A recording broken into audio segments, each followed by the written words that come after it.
John, where are we going? To the UFC Performance Institute. I'm gonna train with I don't know who. But we're really going to do podcasts with Jason Manley. He's super involved in our industry. There's so many interesting to hear, not just stories about what his life has been like as a fighter and being around in the UFC, which is awesome. Like I'm a fanboy, right? So it's gonna be super cool. Waiting to get in, man. Yeah, there's no exceptions here. Dana White does not around. Ready to go get tapped out by a bunch of pro fighters and white belts.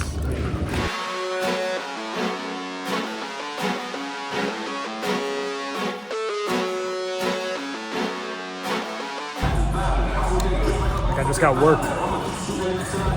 Girl's a beast.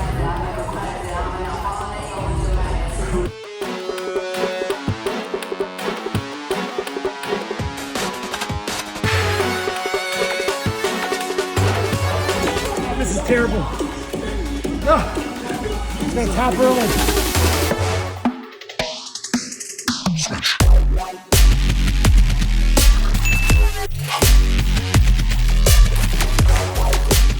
All right, everyone, I've got a very unique episode with a special guest, Jason Manley. Thank you for having me, my man. Thanks for having me, brother. We're here at the UFC Performance Institute, which I felt like a little schoolgirl. I was super excited.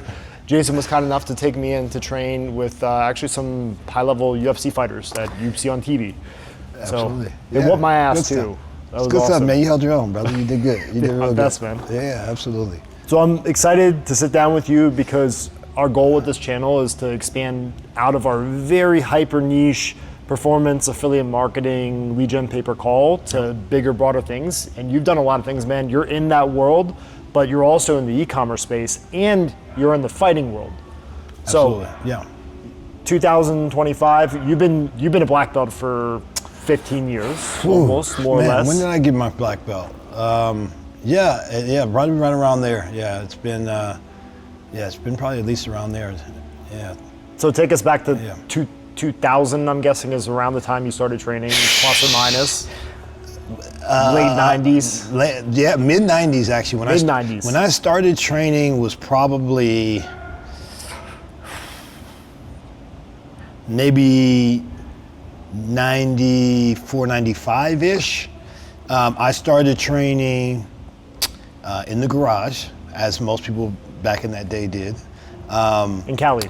In Cali. Yeah. Yeah, in the garage, we were doing mixed martial arts, like not like the sport that it is today, but I grew up doing like traditional martial arts.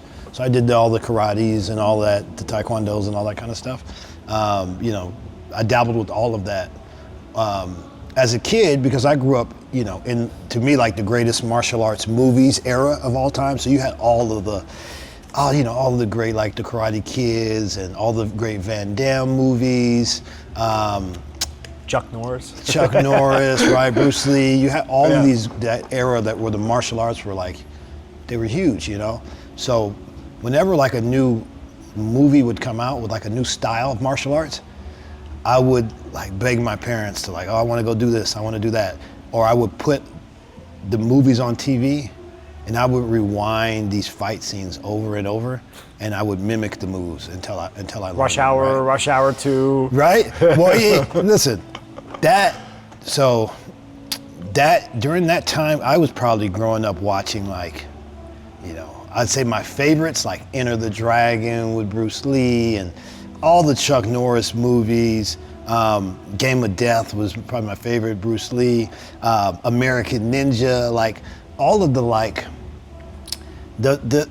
well, to be honest, the stuff that people have moved away from today because it doesn't work, which I think is true and not true. I think there's stuff that maybe works more, but whatever you works. So there's still a lot of validity to, I think, a lot of those traditional martial arts still. It's just you got to have some understanding of grappling probably to be able to make some of that stuff complete work, the right? circle. But I grew up on all of those, during that, I think the greatest cultural era for martial arts. So I would go to the grocery store with my mom and they'd have like a Black Belt magazine or whatever with whoever the latest like action star was, and I begged my mom for the magazine, and I would just go through there and I would learn about like what new martial art was like the popular thing, or what was working, what people were doing, and I would just try all these martial arts. And at some point, before the UFC was really popular, and before Royce Gracie and the Gracie family, which I eventually trained with and got my black belt from, I was in these magazines and I was learning about all of these different arts. And one of the arts was grappling. There was Jiu-Jitsu, but there was also like shoot fighting and all these different catch wrestling. Yeah, all these different types of grappling. And so I started doing some of that mixed in with the traditional martial arts early on, like mid 90s. And as soon as I started doing that, I gravitated to it like this is the real stuff. And now mind you, back in those days, so I was the youngest brother, so I had two older brothers, a younger sister, and lots of cousins, and so I grew up like wrestling and scrapping, getting your butt kicked. Because they're bigger and older. With my older brothers and stuff, right? But I also wasn't. I would say I was not as mellow back then as I am now. So I would get, as a kid, I got into a lot of scraps. But regardless of what martial art I was doing, every now and then I would try out new stuff on people if I got into a fight. So back in those days I was spin kicking people in the head and axe kicking roundhouse, because that was the popular stuff. But in any sort of competitive fight, regardless of what like martial art I was working on, it was always like I would take somebody down, I would mount them, and I would ground and pound. Like that was the easiest, most effective way to win a fight. Even before I got big into grappling arts. So when I started like learning grappling arts, intuitively I already knew like this is the way. This is the way. So that was kind of my start. Started in the garage back in like mid 90s, and then I started training. I started training like I would say exclusively, grappling like late 90s, 97, 90, 98ish. And then I was training. I got my blue belt from Royce Gracie in 99, I believe. After I won the Gracie Nationals or Worlds or whatever it was, I won my division, the absolute, tapped out everybody with the same choke, mind you, that I had learned like a few days before. But so I got my blue belt from Royce, but my real actual coach, the person I was doing all my work with, was Jerry Jenkins. He's a guy out of Southern California. Like, amazing fundamentals, amazing coach, but he wasn't a black belt yet. He was under Royce. Royce gave me my blue belt. Then I moved on. I moved up to the Bay Area because I moved up to the Bay Area for school. Moved up to Berkeley, where I was studying, and I started training with Caesar, and that's where I eventually got my black belt from Caesar. So, probably like. You were at Berkeley, obviously super committed to training still. Where did business come in? Because we're in the same industry too, by the way. Yeah. So it's funny because it all kind of came together. So the business came in because I don't even really know. I'm not really sure where exactly I figured out that marketing was like the thing. But somewhere along the lines, I think right before college, or early on during college. Early 2000s, like 2000, 2001? Yeah, this was probably, right around there, yeah. Somewhere around there, like early, 90s actually, maybe 99, 99-ish.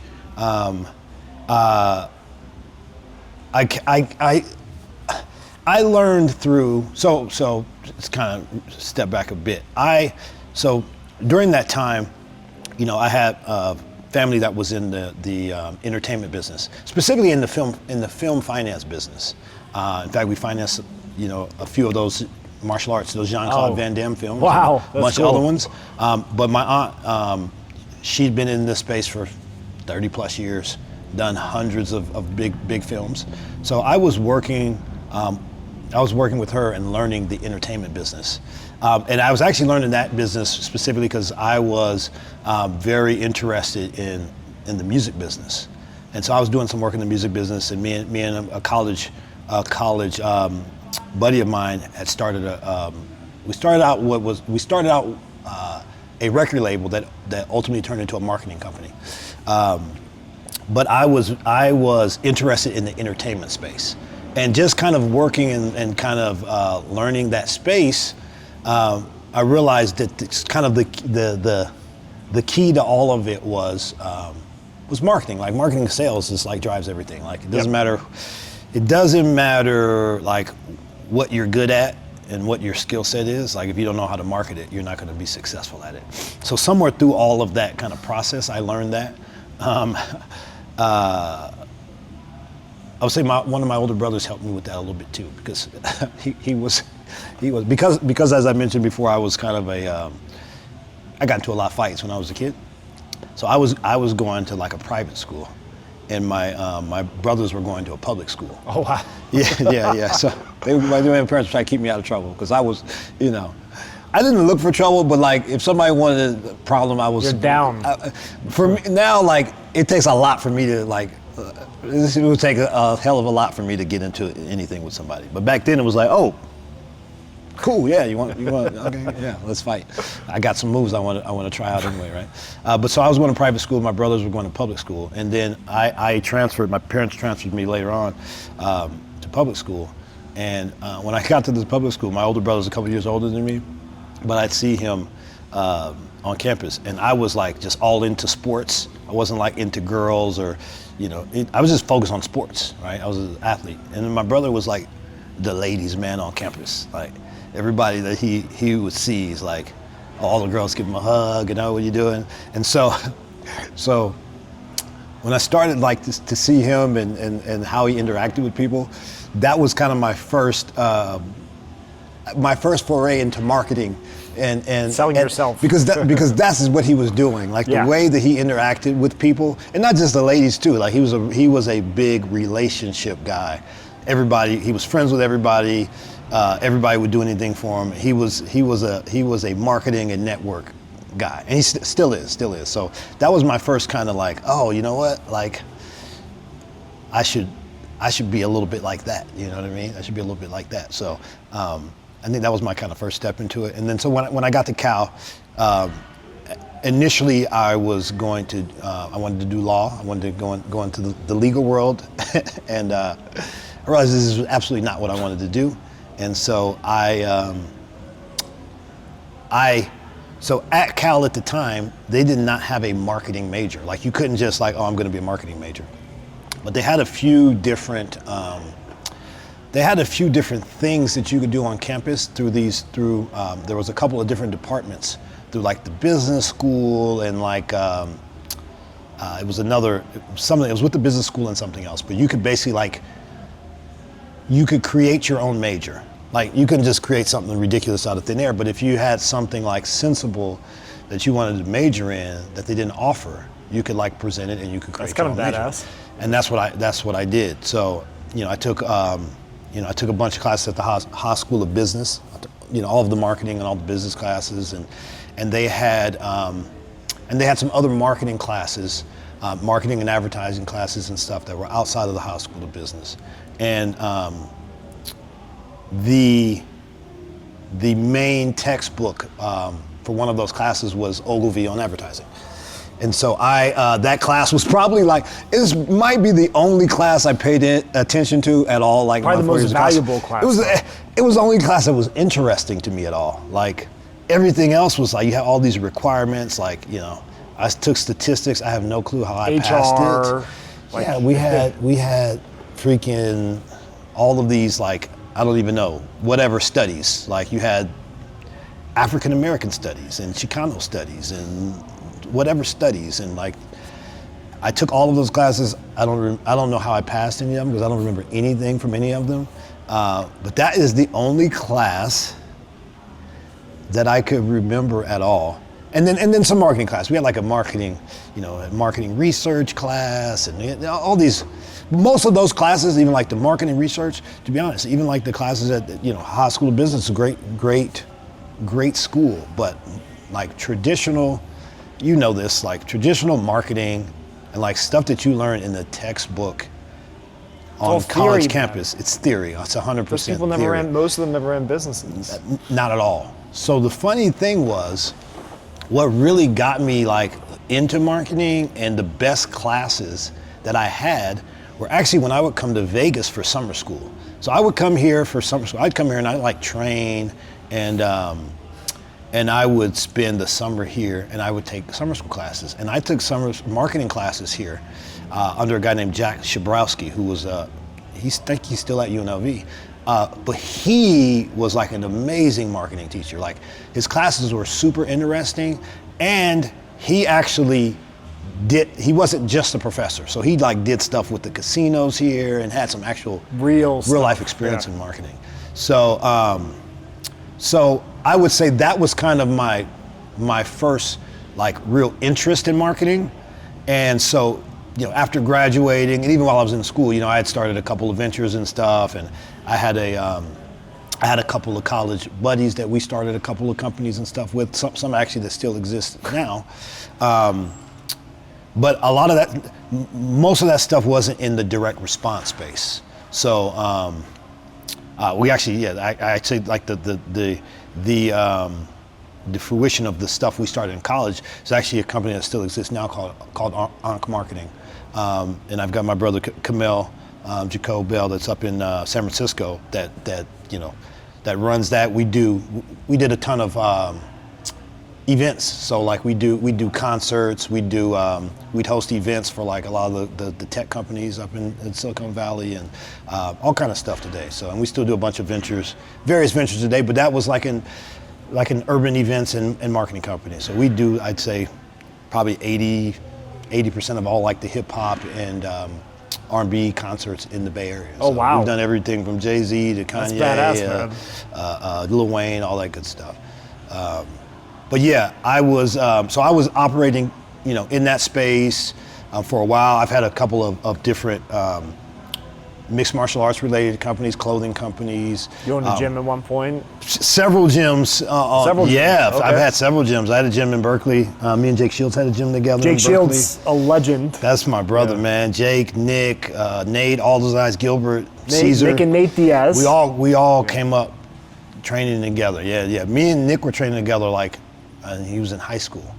So Nick. That's so cool, man. Nick stopped going to school to be a fighter, which was the smartest thing he ever could have done. Sure. He's like, we had various ventures during that time, but I would say I got like focus in the direct response space maybe around 2015-ish, maybe right around there, and just by chance, because I just started through, again, we had offers, and we were selling stuff, and we do decent. Well, was any of this online marketing at this point? It was. So you were using Google ads, Facebook ads. I wasn't using affiliate Google. networks. I wasn't using affiliate networks, and I was not doing like Google ads or anything. Like we do Facebook stuff, and we do some other stuff, but I wasn't big on the affiliate space until me and Jordan met, Rollman. From VFO Verve Direct. Yeah, so when me and Jordan met, I was looking to get like into the affiliate space more. So I was in the affiliate space because me and my brothers at Group ISO. So I met Jordan through Mike Segura, who's the CEO and founder. I don't know if you know Mike. Yep. Of Group ISO. So me and Mike met in Orange County through a mutual friend, and he had been telling me like, oh, we should meet. My buddy Alex Sadak, he had been telling me, he was a neighbor of mine. He had been telling me that me and this guy Mike, we need to meet. He's huge in the payment space. He's crushing it. Blah blah blah. And the way he described him and how you know, how great he is in the space, how big he is in the space, and how well he's been doing. The way he described him, I thought he was going to be an asshole. I'm like, oh yeah, this guy sounds like he's going to be a douchebag. So when I met him, he was the nicest guy in the world. I'm like, oh man, I love this guy. He's amazing. So me and Mike started working together. So I've been working with Mike Segura and Mike Fox at Group ISO forever. Those are like my exclusive partners on payments. All the payment stuff we do, I do with them.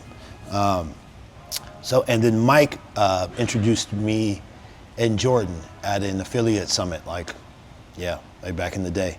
And, how far back? 2017? It's probably around like 15, 16, 15, 16. Yeah, somewhere around there. You know, I don't know how, you know Jordan, but you know, when Jordan first meets anybody, he's a little, especially in the affiliate space, he's a little standoffish. So when we first met, he was super cool. But I could feel like he's like, all right, you know, Jordan's always kind of like, he's a New Yorker, man. Yeah, I think it's the New Yorker, but also there's a lot of hustlers in the affiliate space. A lot of bullshit. Especially at that time, because there were so many people running. It was super easy. Garbage. Yeah. And, and a lot of people want to connect, with DFO and get some of that traffic. So, but me and Jordan hit it off like immediately and started doing business in the affiliate space. And around that time, it was just crazy because everybody, like all of my friends and all of the people that I was connected to, even if we weren't working in this space, they were all in the affiliate space. And guys that I were just meeting random, like one of my closest friends, he's the biggest direct response guy in Italy. Frank Mirinda, he runs. He's got a big agency. He's one of the biggest guys in Europe. He's in Spain now, but he's an Italian guy, and he's like, him and like Dan Kennedy are partners on a bunch of stuff. Oh, wow. He works with Jay Abram, but he's the biggest guy in Europe. And when we met, like I didn't even have any clue that he was in the direct response space. We met through fighting. He actually reached out to book my girl to book Rachel for a fight in Italy. And we flew out there for a fight and, met and hung out, super cool guy. And we were friends, I don't even know, we were friends for a while. And we were coming out to Italy like every few months, That's cool. hang out and doing events and that kind of stuff before I even knew he was in the direct response space. So this whole time you were still training religiously? Absolutely. Jiu-Jitsu, because I know you have a fighting career as well. Yeah, so I fought, I never really, like I trained for fights when I had fights, but I never really pursued that to any like serious extent. It was more so like, because I kind of fell accidentally, into coaching like super early on. And I think it was because there were I think two things. I think one, there was not a lot of people who had been doing Jiu-Jitsu and doing grappling for that long. And UFC was growing super fast, right? It was growing super fast, yeah, especially like Americans. And then also like, Caesar Gracie and his system, like we were, at that group, we were really good. And I don't even think we realized right away that we were really that good until you'd get visitors coming in from like, all over the world. And it was like, oh, this big, UFC guy or this like world champion. And they would come in there. Well, you saw Nick and Nate taking off at the same, around that time, like early 2010. Yeah, for sure. Well, this was even way before then. Okay. So I'm talking about like, I'm talking about early 2000s, right? We would have all of the guys that you would see on TV that would like come in and they would train. And they were in the UFC and they were like champions or they were big names, or guys that were like Jiu-Jitsu world champions, and they would come in and we were just like, it was like Caesar, Caesar Gracie and a bunch of American dudes. Like there weren't like a bunch of like Brazilians or guys that were, and back in that day it was like, there weren't a lot of Americans that were like high or considered high level in Jiu-Jitsu, right? So you'd have these guys come in and we knew, because we would compete locally and we do all that, and we would do very well, but it's different when you get people who are like, okay, they're already out there, they already have a name for themselves, and these guys are supposed to be the best in the world, and they would come in there and we would annihilate these guys, bro. Americans or just from Brazil? No, from all over. Guys from all over that are supposed to be like the man. Oh, this guy's a UFC champ. Or this guy's a wrestler. Was this almost like old school, like they would walk into the academy and like basically like call you out? No, like they would, no, people were not, we were definitely not dojo storming Caesars. Yeah. we were dojo storming people back then. Okay. We weren't getting dojo stormed. But it would be set up like Caesar wouldn't have guys and they would be in town and Caesar's like, oh, come in. And they would get on the mat and they would get annihilated. Now, mind you, Caesar had the hardest standard in the world for black belts. So at that time, we were like blue belts and purple belts. And you'd have like black belt world champions come in there. But when they would be getting smashed so bad that like the clock would be set. It could be like a 5-minute round or a 10-minute round. And then all you'd hear Caesar out of the blue be like, time! And you'd be like, man, that seemed like it was fast. You look at the clock, it's like, bro, 3 minutes have gone by. So then you'd start looking around and be like, what happened? And it'd be like, oh, Jake tapped this dude out like 4 or 5 times already. So Caesar's like, all right, give him a break time. Let's like, you know what I mean? Like slow it down on these guys, you know what I mean? So we had a really good system there. And I think, it's very similar. I draw a lot of similarities between like, you know, our industry and Jiu-Jitsu specifically, because the thing that made his system very different is at that time, if you went to a Jiu-Jitsu school, most of them would tell you like this is the way. Like they didn't do leg locks. They didn't wrestle. They didn't think you needed to wrestle. They're like, Jiu-Jitsu is all you need. So they didn't box, they didn't do striking, they didn't do leg locks, they didn't wrestle. They had a very closed system. They were very closed-minded. Whereas Caesar was the exact opposite. Like we had Val Ignatoff in there teaching Sambo, and we had Casey Strand in there teaching wrestling, and we had Dave Terrell in there teaching everything. And you had all of these guys, and we'd have, you know, Richard Perez, and we have all of these guys teaching all of these different disciplines. And you know, and Caesar was kind of the black sheep in the Gracie family because he wasn't like, Gracie Jiu-Jitsu is all you need, or like close guard in the gi, like that's it. And like you said, so at Caesar's, there was no gi or no gi night. On any given night, you did both. Like you always came to the gym and you'd have both. And like some guys would be training in the gi because you got jiu-jitsu competition. And then, okay, this guy has a fight. Okay, take your gi off when you go train with him. And even beyond that, like the belts didn't matter. So you'd have guys in there that are black belts, and I mean, not none of the guys from there, because there were no black belts in that gym, right? I think the highest belt in there. Well, by color of the belt. Yes, by color. But I think the highest belt Dave Terrell maybe was a brown belt at that time.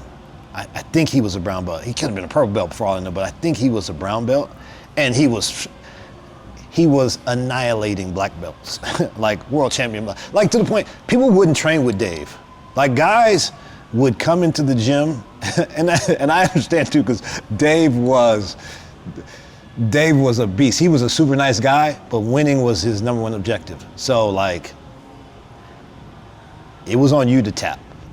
Like it was on you to protect yourself. Yeah. Like, he wasn't there to protect you. He would go to like all costs. Like example, he would go to a local tournament, and like I would see people at a local tournament, I'd be like, okay, this guy is like, again, you don't judge a book by its cover, but there's sometimes you see guys like, okay, this guy is like, this isn't like his full-time thing. He's got like a real thing he does, and this is for fun, and I would not. Trains twice a week.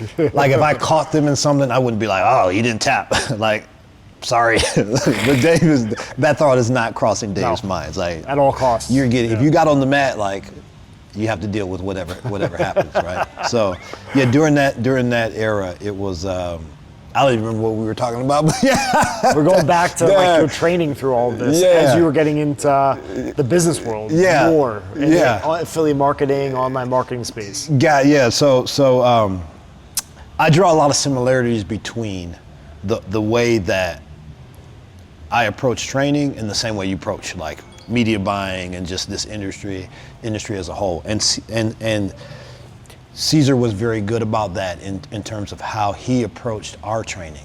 So even at the time, like, you know, I'm a blue belt, or, even if it was a white belt, it wouldn't matter. If you had something that you did very well, if you had a move that you did, like you would teach class that day. Like you'd be there and Caesar would be like, all right, guys, I'm not gonna show you anything today. Manly, show everybody that sweep you're doing, or show everybody that Kimura, or whatever it is. Or John, show everybody that leg lock you've been hitting everybody with. And you would, didn't matter your belt or your rank or anything, like you would teach the class and you would show everybody that move you're doing. And that approach to training for me, like one, it shaped how I approach training, but also just life and the marketing business as a whole. Because for me, it's like whatever works, right? Whatever works. Yep. And we apply it, but also too, it teaches you the concept of mastery, because there's too many people running around doing a lot of stuff and they haven't mastered any of it, you know. But that's the key, right? Because in this sport particularly, like if you look at the best guys are not generalists. They're not pretty good at everything. They go deep. Yeah. They're extremely good at something. And even if you know what it is, right? You take like a Ronda Rousey, right? When she was fighting, people would focus on trying to stop the armbar, which like is not going to happen. And if your approach to fighting someone like that is trying to stop what they've mastered for decades, like you're gonna lose, you know? So the best guys, the best approach in any aspect of life, to me, is mastery, you know? So I take the same approach in business as in training, and I focus on the things that I'm good at. And I leave the rest for everybody else, you know? So you're saying that you're a biz dev guy. You're a relationship person. I'm a relationship online person. Marketing world. I'm a relationship person, absolutely. So I would say my key, my key skill set in life in general is I'm a relationship guy, you know, and not a relationship guy because I'm like, oh, this is the key to success, even though I think it is the key to success, but because I'm a people person, right? And for me, you know, I probably learned long ago that everybody has value, right? And I think that's where a lot of people who are trying to be relationship guys, I think that's where they drop the ball, because they dismiss people.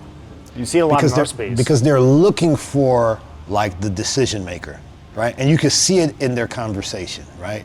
It's like you go to all these events, right? We go to the ad buyers events, or the affiliate, the affiliate events, and everybody's networking, right? But the people who are not good at it are the people who are not real, people, right? Every conversation is they're trying to dissect whether or not you have a benefit to them, right? And then if there's no... Super transactional. 100%. And if they don't feel that immediately, it's like, okay, like, let me go meet somebody else. You can see them check out in their eyes. 100%. Right? Like they're listening to you, but they're hearing you, but they're not listening. Absolutely. I saw this my first 2 or 3 like affiliate summits, and my first LeadsCon 3 years ago.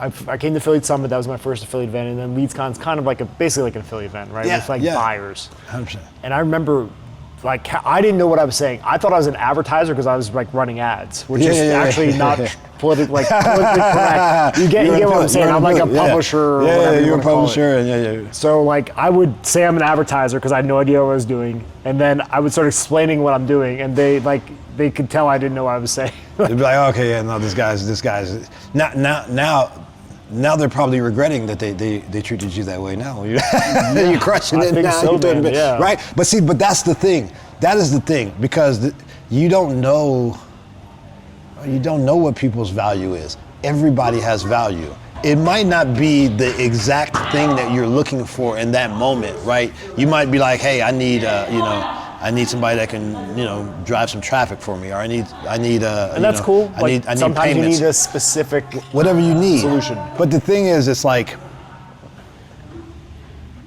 at least for me, everybody has some value. It might have nothing to do with the work I'm doing now, right? But it might not have anything to do with work at all. But everybody has some value, and even then, at least for me, it's like, it doesn't matter if you have some value to me. Like, first and foremost, can I be of value to you, right? Like, how can I help you do what you're doing, right?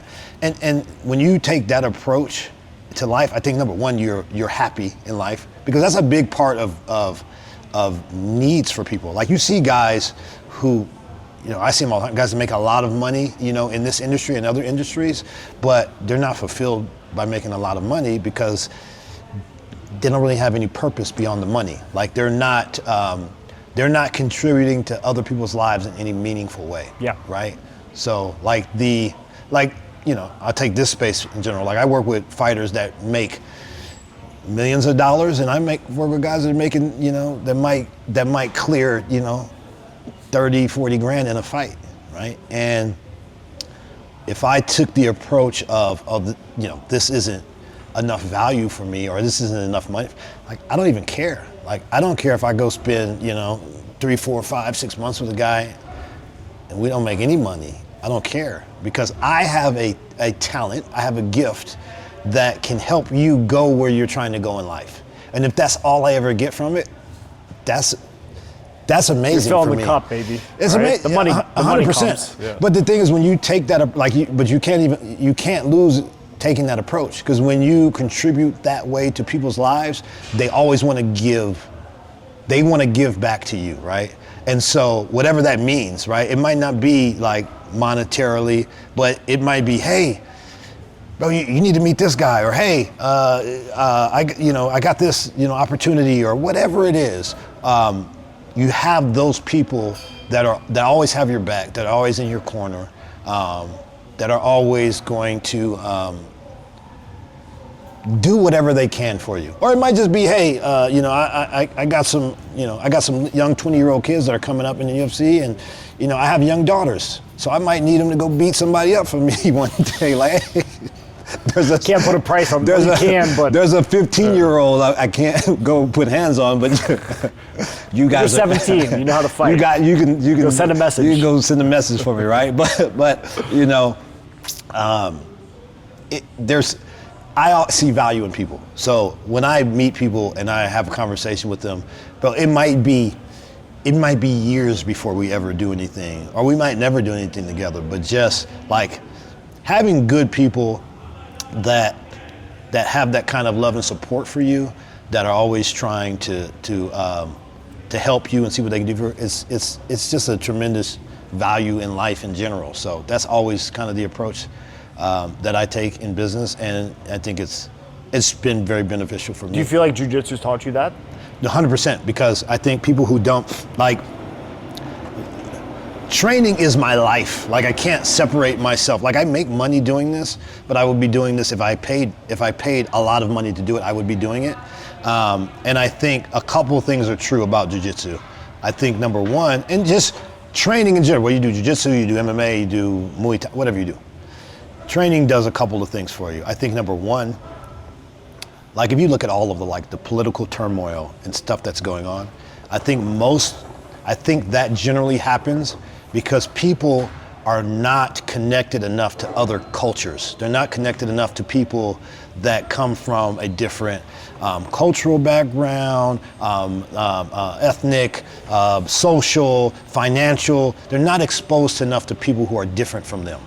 So they're afraid, or they're very judgmental of people who they haven't had experience with, right? That's why, bro, a lot of times, bro, I'll be on on Instagram, or I'll be somewhere on social media, bro, and I'll see some post about somebody that was like canceled, right? It'll be like, oh, so-and-so said the N-word 10 years ago, right? Everybody found out, it's like, oh, this is a big scandal.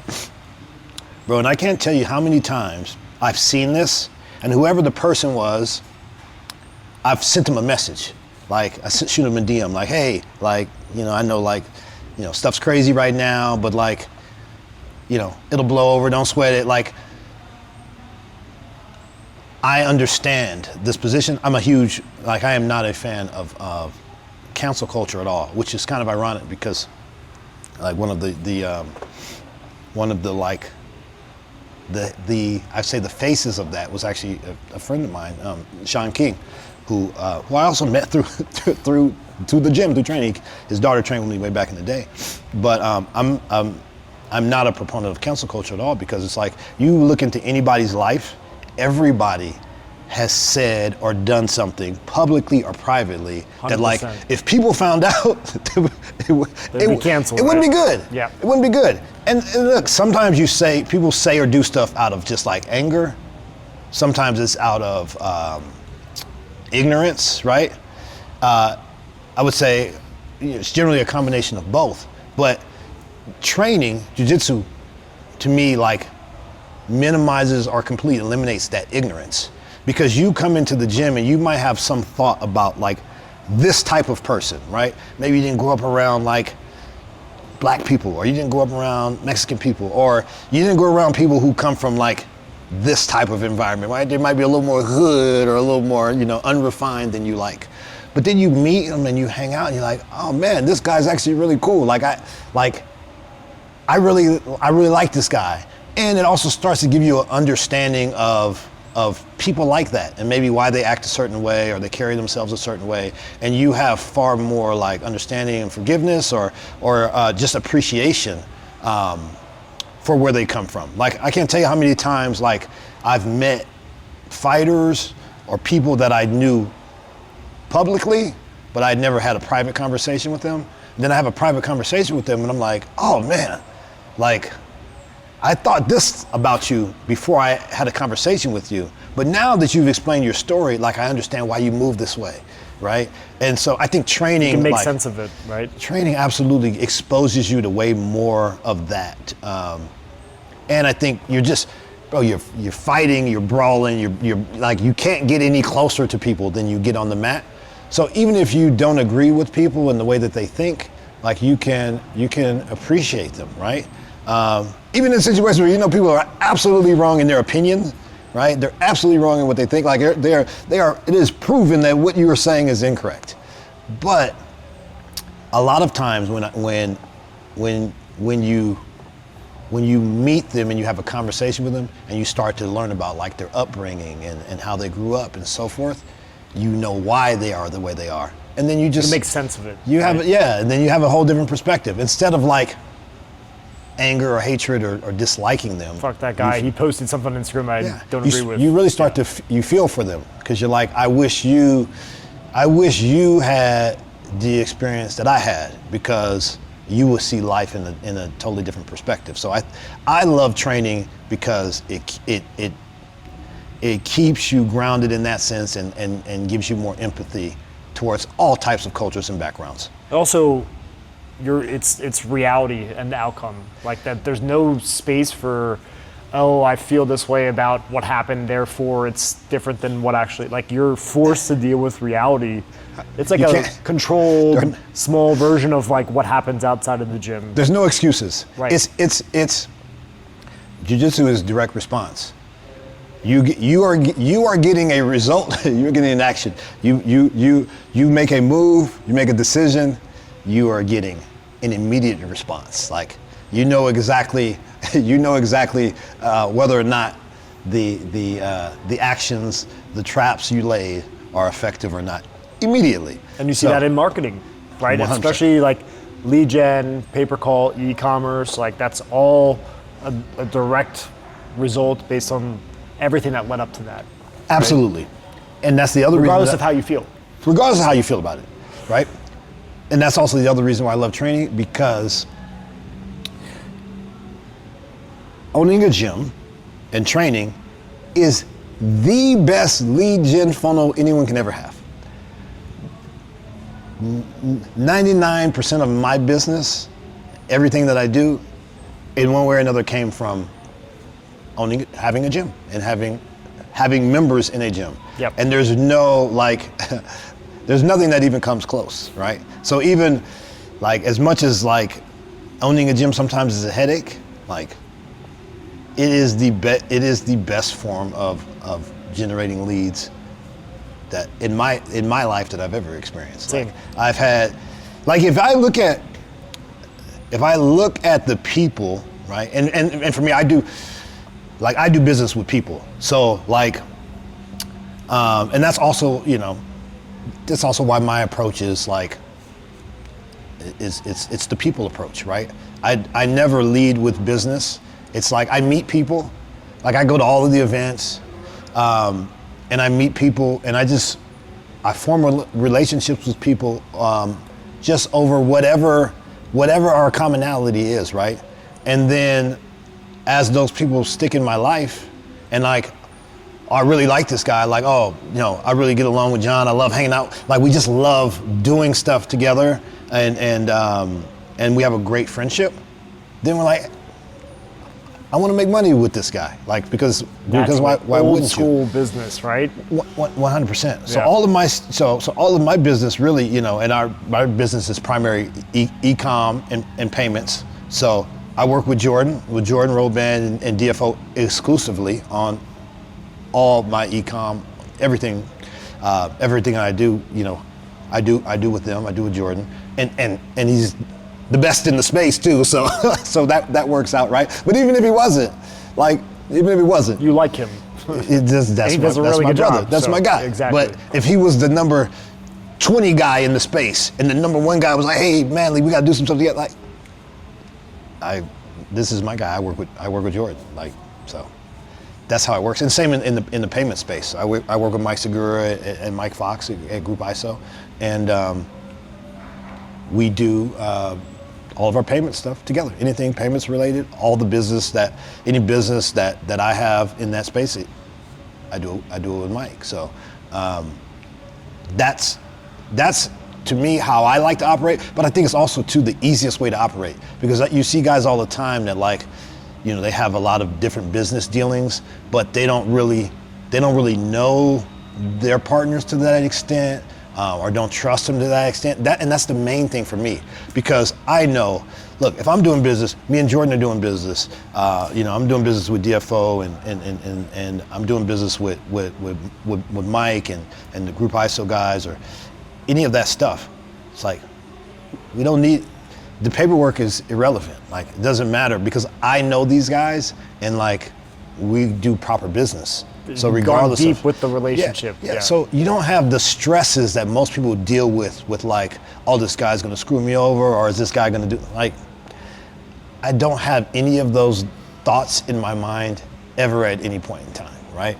I have a partnership here in Vegas with my brother Santur and the gun store. It's the only like brick and mortar, you know, business that we have at all. But it's the same relationship. I don't have any concerns about anything with my partners. So they could go have a conversation with anybody about anything, and regardless of, like, you know, you could have somebody come tell them Jay Manley is the worst dude in the world and you shouldn't do this, that, and the other. I don't have any concerns. So that, like, for me, having a peaceful and enjoyable life that is stress-free is like at the top of my list of things to do, right? And I think when you're doing business with good people that you know and you trust, it makes it easy, life man. easy. It makes life easy. You probably leave a little bit of money on the table, like in the short term at least. Yeah, and I'm definitely okay with that. Yeah, I'm good with that, because like, the worst, one of the worst, to me, it's like one of the worst things when you see people like crash out and they lose it, you know, for a period of time.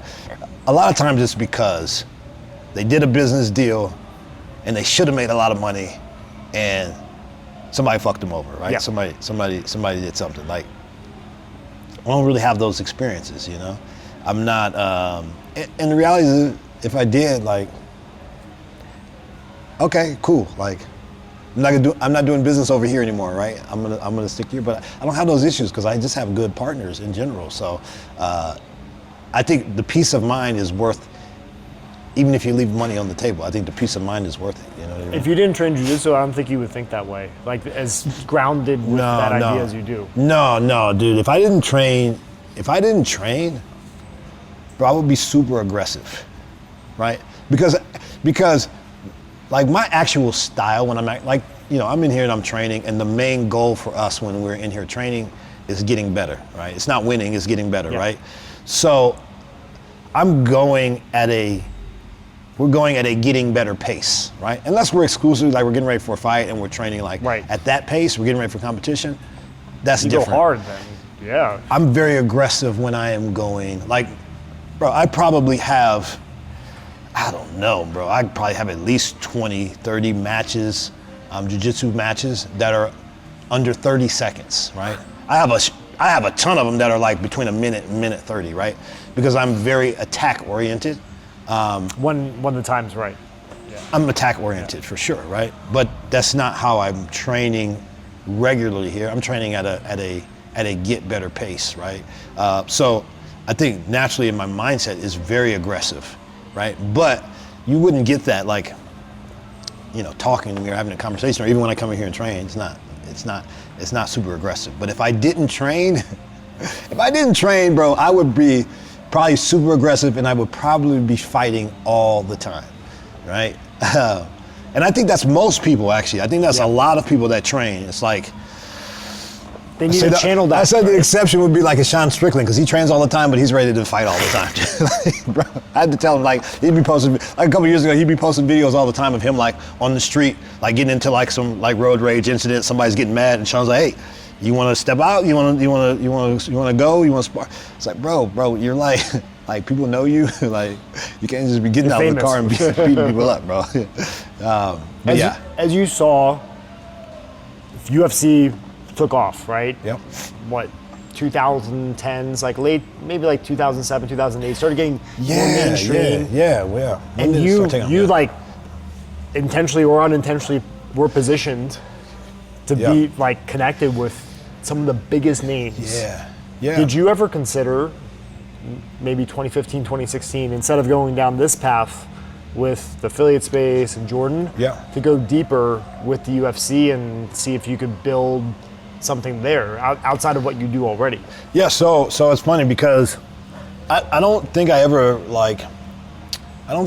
made a conscious effort to go in either direction. For me, it's always been like good and bad. I've always tried to do everything. So I did kind of do both actually. So it's funny because back during that time, this had to be, I don't know, like maybe around somewhere between like 2008, 2010-ish. We were doing a lot of business in the sport too. So actually, I actually helped start one of the biggest MMA companies in this space now, the biggest management company. So back when I was, it had to be around somewhere 2008, 2009-ish. We were managing a bunch of fighters. So we represented, with Caesar, me and Caesar, we were managing, you know, most of all our guys. So like Nick and Nate, Diaz, we were managing. We managed a ton of the Japanese guys that were fighting in Pride and in Shudo in Japan. I was actually partnered with Shudo Japan. I don't know if you're familiar with them, but they're like the first mixed martial arts company. So we were doing shows in Japan, doing shows here. But at that time, I had, so my younger sister in high school, she had one of her close friends was a guy named Jason House, who's a big manager in the sport.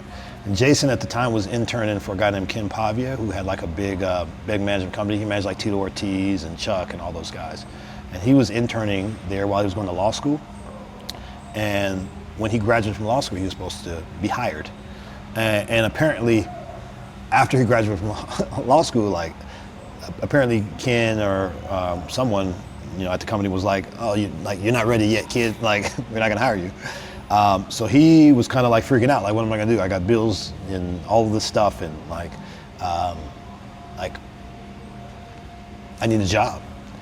And I basically told him like, "Oh, like don't sweat it. Like, start your own company." I was like, "Well, how am I gonna do that? Like, nobody knows you in space." I was like, "Don't worry about that. Like, I'm gonna take care of that part. Just start our own company, and we'll take it from there." And so he did, and within probably the first month or so, I signed Nick and Nate and all of these the big UFC guys. I think we had Gilbert and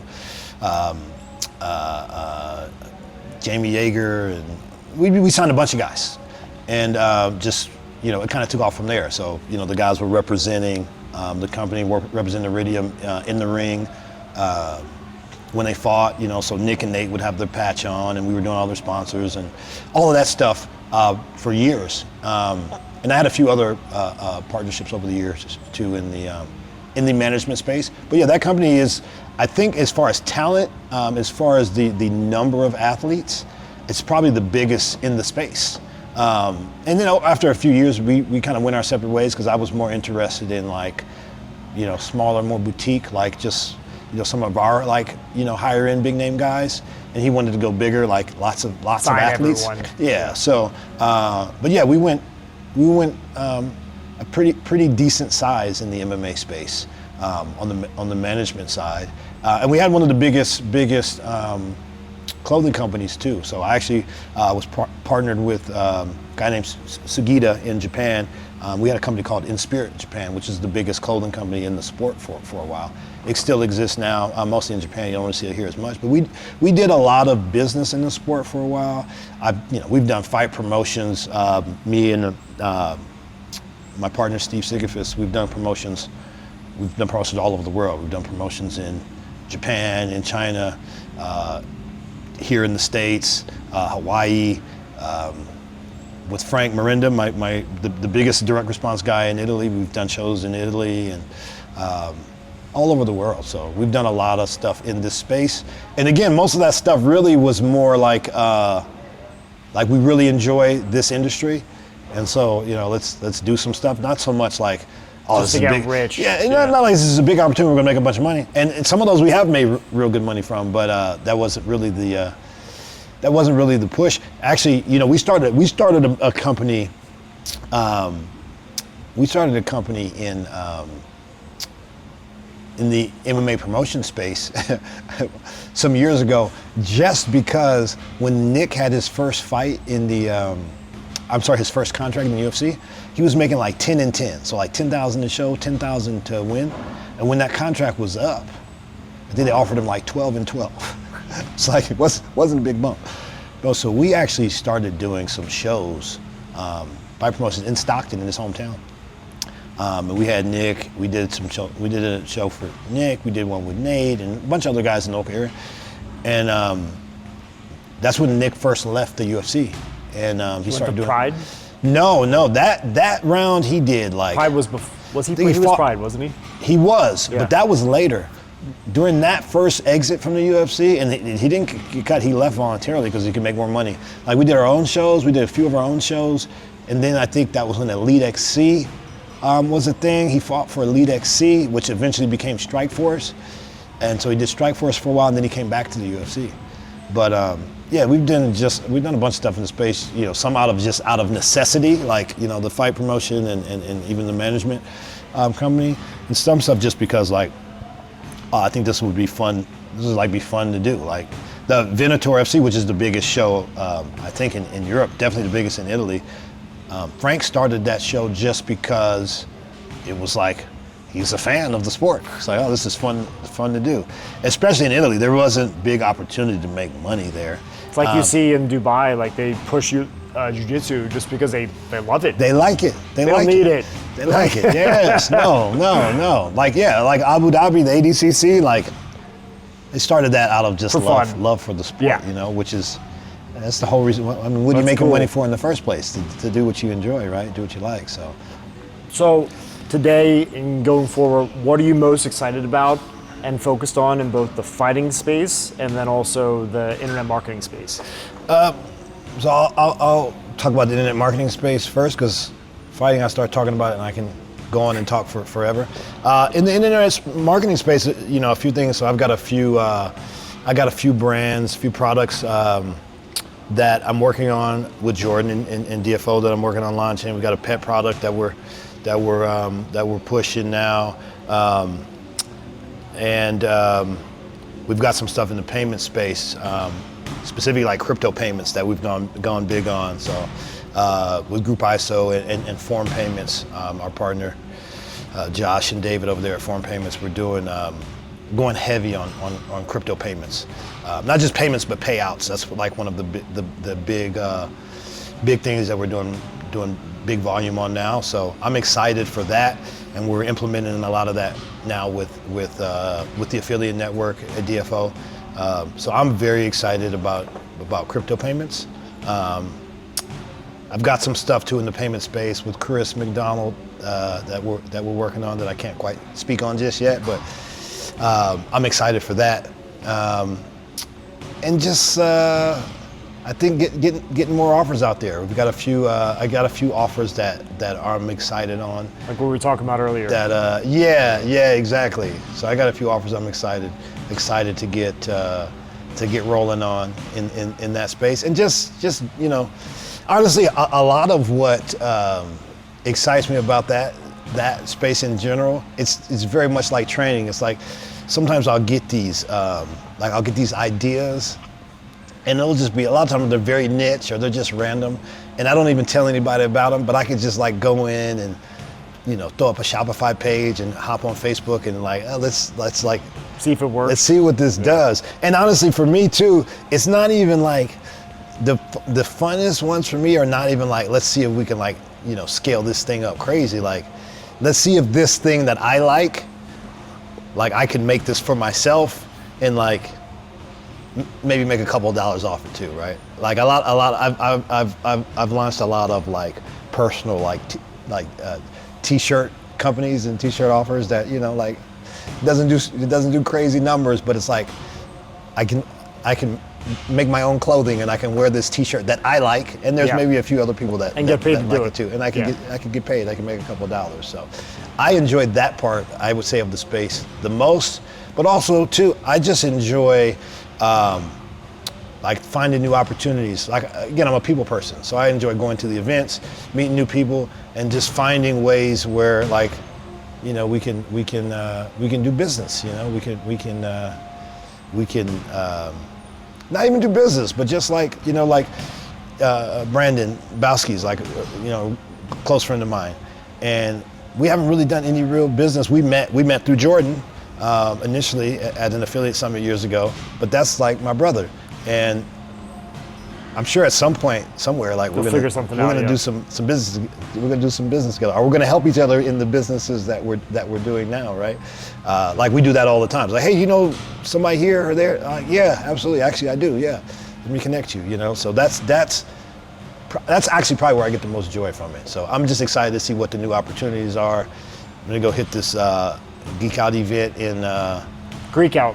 You going? Greek Out in Mykonos. I think it's Mykonos in Probably be there June. too. Yeah, so I'll pop out there and you know, see what's cooking, have some fun, meet some new people, you know, and see what new business is on the horizon. But yeah, that's probably what I'm looking forward to the most. What about in the fighting world? And the fight space is kind of this. It's kind of the same for me. Like I enjoy like working with athletes and seeing where all of our labor, like what's the result of it, you know? And for me too, it's not even just fight related. For me, it's like, because if I don't work with everybody. And in fact, most of my gyms, so me and Muscle Farm, we had a gym together in Burbank right before COVID. We had a gym for several years in LA. And it was a private gym. Like you couldn't come and sign up. So it was only the people that we invited to the space. And we had a bunch of like celebrities and stuff that like Kanye would come there and work out, and we'd have the Zac Efron would come through and work out. And then we had a bunch of fighters, right? Edmund Shabazian, Marvin Vittori, Joe Schilling was training in there and coaching. We have all kind of guys that would come there, but it was a private gym. And the thing with the private gym is you can control the culture and the atmosphere. So if there was ever anyone that came in there that wasn't like, that wasn't the right vibe, we just wouldn't let them train there. Yeah. And my last few gyms have been private gyms. I had a private gym there. I had a private gym with Affliction.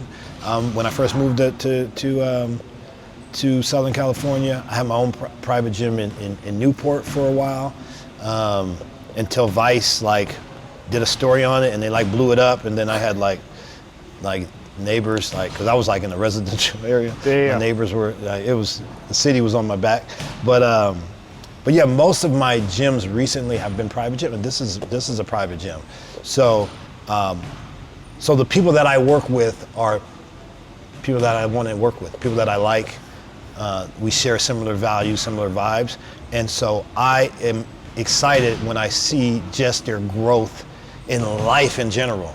A lot of times it's not fight related. Like I try to push all of our, like, you know, sponsorship is a big thing in the MMA space. So you're always getting offers from these sponsors, right? I try to push all of my guys, you know, like, okay, yeah, sponsor money is cool. Like in some categories, energy drinks and, you know, Monster wants to pay you, you know, 10, 20 grand a month, who'll take it.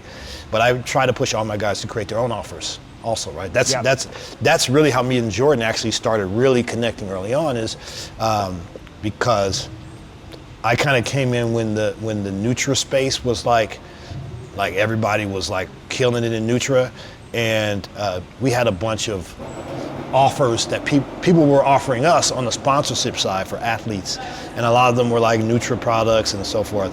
And Jordan is the one that really steered me to like stay away from Nutra, even though, bro, they're doing probably 150 mil, 200 million in Nutra. But he's still pushing me to stay away. He knows where things are going. 100%, right? So he was pushing me early, before the big, like the collapse of the Nutra space. He was pushing me to stay away and to go branded e-com, not even just like the regular e-com that you can make some quick bucks here. Like branded e-com was the thing. And so when we first had those conversations, it was like, man, but it's a lot of money. It's a lot of money on the table here. But I'm glad he did, because you know, I ended up having an idea for a branded e-com play. This was probably around, I don't know, 2018, 17, 18-ish. And that's how we came up with Core Health. Me and Jordan launched Core Health together, maybe 2017, 2018-ish. And that turned into a huge branded e-com offer for us. It was massive. And I never would have really went down that direction if he hadn't really pushed me towards it and crushed it. And now that's pretty much all I do in the space, and I push all of my guys, all my fighters, to get into that space too, because fighting is temporary. Yeah. And like sponsorship money is temporary too. As soon as you're not hot, like you're not getting those sponsorship offers, right? So when you're hot, you need to take advantage of it, right? You need to build your own personal brand, and you need to have your own offers, you know, and learn how to launch your own offers, so that when you're done with fighting, yes, like you have something else that you can do. But also, one of the big downfalls, in my opinion, for fighters in this sport is that all they do is fight, right? So all of their money is derived from fighting, right? Even if you have sponsorship money, a lot of times your sponsorship money is tied to fighting. Like a lot of sponsors don't want to book you unless like you're active or you have a fight coming up, right? I think that's the wrong mindset. I think they're thinking like, very short term, but that's how most of them in the space, right? And understand, most of the sponsors that fighters are getting are brands that are endemic to the space. They're not like going out and finding sponsors that aren't in the space very often. So I think it's crucial for fighters to do that, because if all your money is coming from this sport, not even just coming from the sport, like if you're a UFC fighter, all your money is coming from the UFC, like in my mind, you have one client, you have one customer, right? You have the biggest customer, right? But if you lose that customer, you lose everything, right? It's like when I was partnered with Muscle Farm, we had the gym and everything, but the big thing we were pushing Muscle Farm to go more D2C. So me and Jordan and David Stellato at DFO, we were working on really pushing the Muscle Farm brand into the D2C space. Muscle Farm at the time, we were probably doing like 200 mil, but off essentially two clients, Costco and Walmart. Yeah. And now you lose those deals, which you have, and you don't have any D2C pipeline. Not self-sufficient. You're done, right? Yeah. So I look at fighters the same way. Most of them have one client, and they don't make money any other way. So one, you're not maximizing your earning potential, but also you have to fight. So a lot of times you hear about fighters who, like, they took a fight and they were injured, and they shouldn't have fought, or they took a fight and they were sick, or whatever the timing They was. felt like they had to. Well, they did have to, because one, they don't have money, you haven't fought in a year, or you haven't fought in 6 months, or whatever, but you're dependent on that income, right? And also, the pressure you get from that one main client that you have, like telling you they need you, like, hey, we need you on this date to fight this person. It's like, if you have one client that's paying, that supports you and is paying for everything, it's very hard to say no. So I think it's super important for that reason too. I think fighters would make better career choices and make more money if they had that. So yeah. Similar how a lot of affiliates should be thinking too. 100%. Same mirror. Yeah, 100%. I think that's why a lot of affiliates too are like, They don't last. and they also are like, oh, I need my own offer. I gotta go for my own offer. They get it. Yeah. Or the right ones get it. 100%. Well, and you can do both too. Like, you can do both. You don't have to like be one, because again, there are challenges to having your own offer too, right? So there are huge challenges. But that's also too why it's like, that's why for me, my lifestyle is great for partnership. I'm a huge fan of partnership. That's why, again, I work with Jordan, I work with DFO, I work with Group ISO and Big Mike and Mike Fox, because they are great partners, they're great friends. I trust them 100% completely and totally in everything. Doesn't matter what the piece of paper says. Like, if we do a deal and like it's not fair or beneficial to everyone, like, we just do a new deal, right? So working in partnership is amazing. And it's amazing with good partners too, because I only have to worry about like this much in this part of the business. And it's the part of the business that I like. It's like, yeah, I can do other parts of the business. You probably could do all the parts of the business, but like, those parts of the business that you don't like to do are the things that cause you the most stress and the most anxiety. Suffering. And just make your life so much less enjoyable. Like, so with those type of partners, like, my life is amazing. I do the parts that I enjoy, right? And then I hand off the rest. And then I come and I train, and like, I love this stuff, right? And I go back and I do the stuff that I love. I'm not doing the stuff that I don't like, and I'm doing the stuff that I'm great at. So you can't do that without great partners.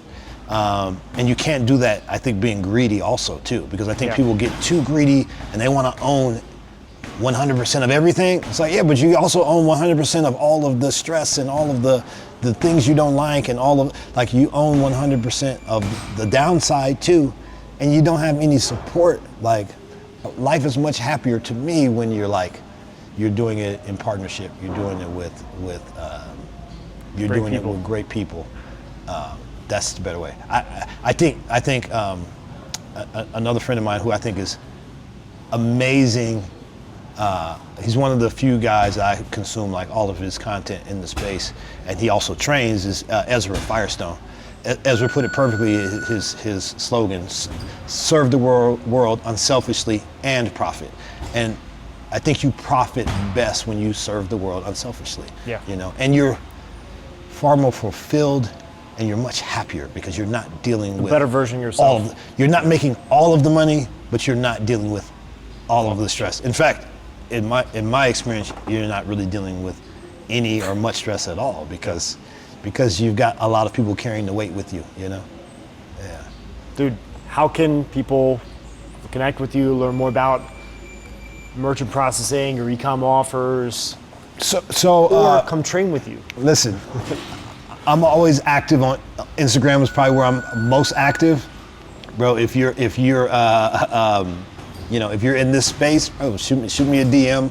I check my DMs, fairly regularly.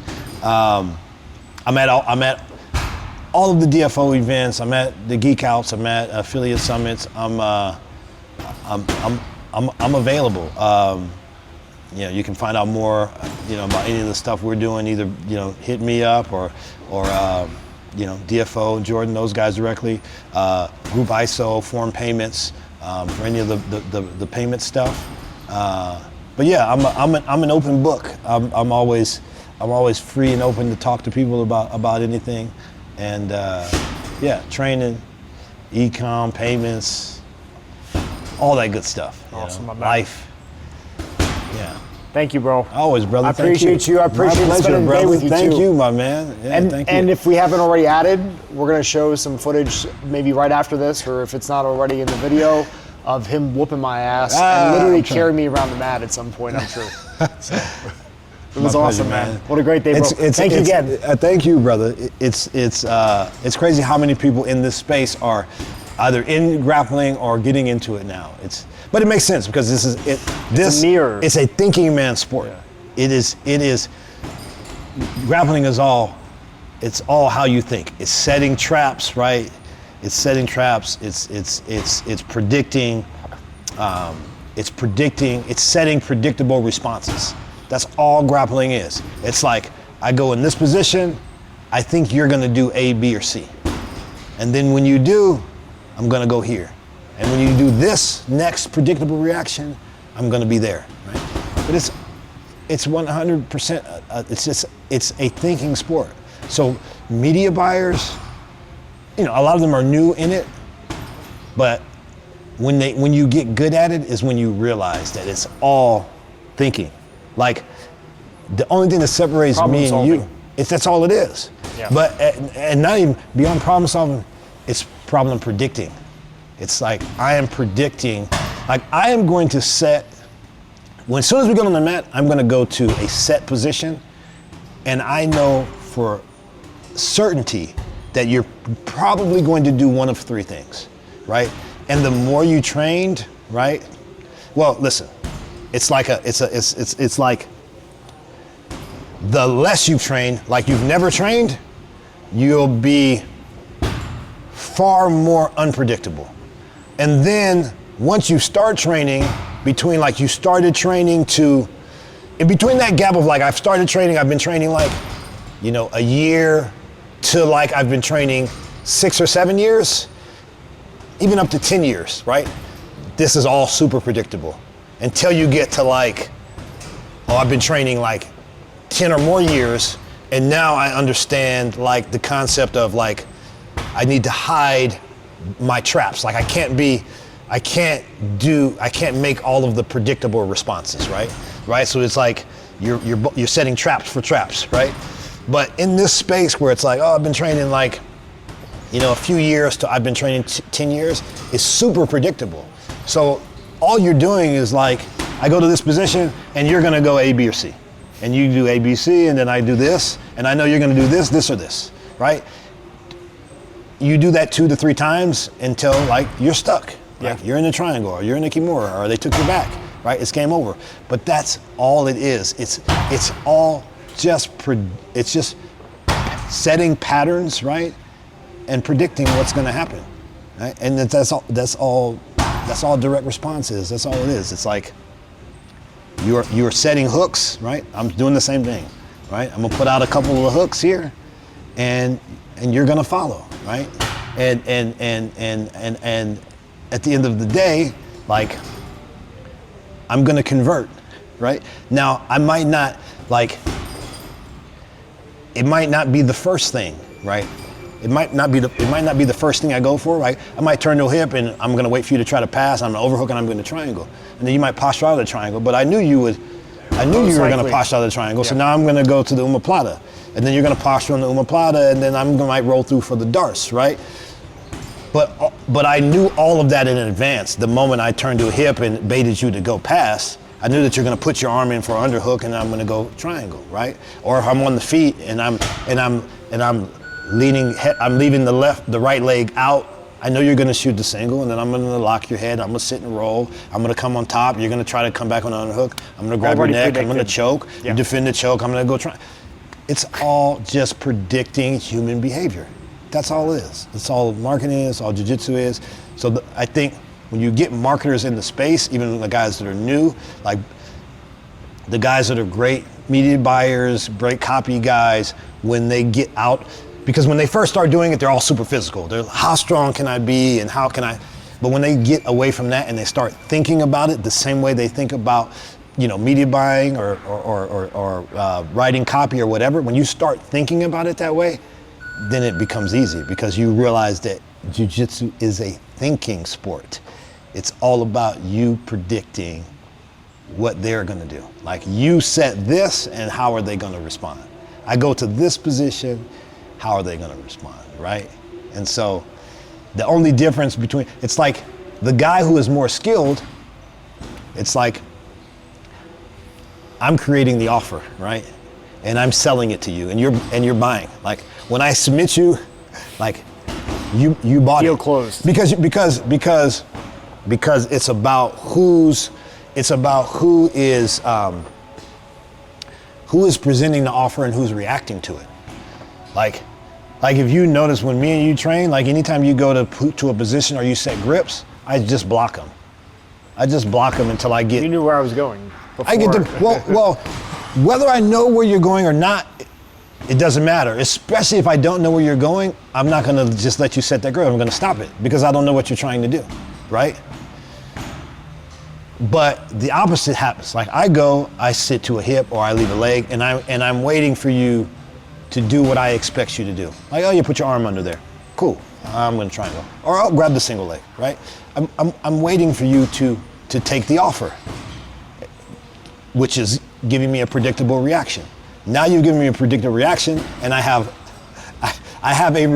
responses that I've been automating for the last, 20 plus years, right? But that's all it is. So when you start thinking about it that way, it's like, okay, like, don't take any offers. Whatever they offer you, you don't want, right? Right? You don't want it. You want to create your own offer. So if me and you get on the mat and I pull guard and I set a grip, you don't need to know what I'm doing. You should be disengaging from it immediately, because there's one thing that you know for sure. If I go to my butterfly guard and I set grip, I went there because I wanted to go there. So, which probably isn't good for me. If I wanted to go there, it's for a reason. So, yeah. Like, why do you want me here, right? So anytime you do that, the first thing you want to do, I will never let you do, right? Because the first thing you want to do is probably something that you are the best at, or something you're very good at. You're not gonna go to a position you're not gonna voluntarily go to a position that you suck at, right? You're gonna offer me something that you have a plan for. So as soon as you offer me that, the answer is no. And you keep trying to do it, and then I'll keep saying no. And then you'll try something else, and the answer is also no. Because the second thing you want to do, you're probably also very good at. The answer is no. I'm going to just disengage. And then you're going to go to like your C game, your D game. You're going to start doing things that you shouldn't do, that you're not very good at. Which right? you also do in business. 100%. 100%. So I might take that offer, but only if I have a plan for it. I'm like, oh, I know what he's trying to do in this position. I think I have something better for this position, and then I'll go to it. Or I will offer you something different and wait for you to take the bait. Set your grips in this predictable position that I set up, right? But that's all fighting is. It's all grappling, all jiu-jitsu. That's all it is. It's like all predictable patterns. And the guys that are good at like setting those patterns and setting those traps and making you go down those paths, those are the great guys, right? If you look at like an Alex Pereira who like knocks everybody out with his left hook, like, well, you can watch his fights over and over again. He's not setting it up a whole lot of different ways, but he's setting traps and you fall into it. Same with the great submission guys. Like, you can watch them and you watch their fights or their matches, and like most of the time those guys are submitting people with like the same stuff over and over and over again, right? But if you watch the transitions, if you watch how they're doing it, it's like they're setting traps and people walk right into them with predictable patterns. It's crazy how similar it is to our industry, right? But when guys in our space start approaching it that way, like, they'll be good immediately. I think the one thing that I key on that I think almost nobody keys in on is, it's like in our industry there's like you go to a conference and like what's the main topic? It's like, it's what's working right now. Like, what's working for everybody, right? Which happens a lot in the fighting sport too. But the main thing is, it's not like what's working right now. The key for being good in the fighting space and grappling is what's always worked. And there's certain fundamentals, there's certain things that always work, that will always work. There's certain groundwork and foundational work that you have to have. And I think after you have that, and I think it's the same in our industry, I think after you have that, then you add on the other stuff, right? The best guys that crush it in this space, they have solid, like, fundamental frameworks that they've done for years, and then they've got the tricks. They've got the new stuff that's working now. But the guys that are just like using, you know, the tricks and chasing what's hot, it's like, well, those guys are in and out. They make a little bit of money and then they don't make money, and you know. So 100%, man. I think you just approach it exactly the same way. I think it's very beneficial for media buyers and marketers in this space to do some sort of grappling art, you know, jiu-jitsu, judo, whatever. It's very, very minimal. And just the mental stimulation you get. And it's just awesome. It's awesome. And you got to work out anyway. Like, you got to do something, stay fit, stay healthy. And you know, you don't want to get you know, bullied for your Rolex somewhere. Be able to defend yourself is important also. 100%. So it's the best sport, I think, physically and mentally, you can partake in. So highly recommend it for all media buyers, affiliates, and advertisers, publishers, everybody in the space. Go train somewhere. Well, thank you, man. And it's the best network you can have. There's no better network than going to a gym. 100%. My brother, thank you. Thank you, man. Good stuff, my man. Yeah, until next time, guys.